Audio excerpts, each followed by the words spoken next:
Hello, I'm Colby Melton, an SDI student enrolled in FTE-211, the 1911 Advanced Armors course.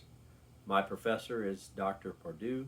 Today is March 14th, 2025, and this is for my Week 1 assignment. This is a two-part assignment. In Part 1, I will identify two interesting historical facts about the 1911 not covered this week. In the second, I will explain some of the rationale behind the military's transition from .45 caliber to 9mm. Part 1, first interesting fact.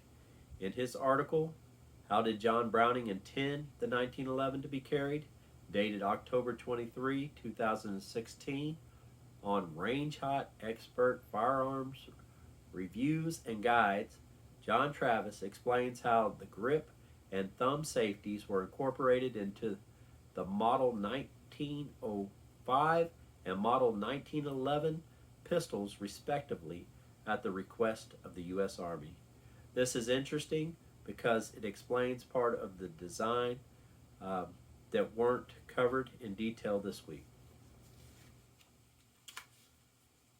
Second fact, according to articles, rare NRA Springfield 1911 pistols and North American Model 1911 semi-automatic pistol on the NRA Museum site, nramuseum.org.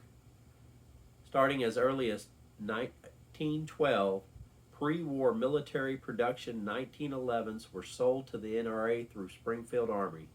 These were stamped NRA on the frame under the serial number and were sold to NRA lifetime members and associations for $16 each.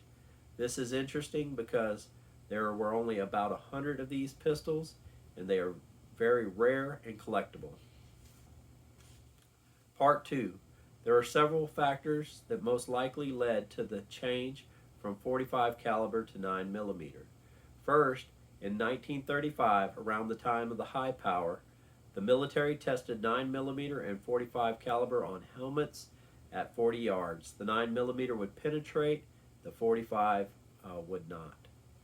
Then, by the 70s, most of our NATO allies were using 9mm, making it easier to share supplies. 9mm had also proven itself through law enforcement use.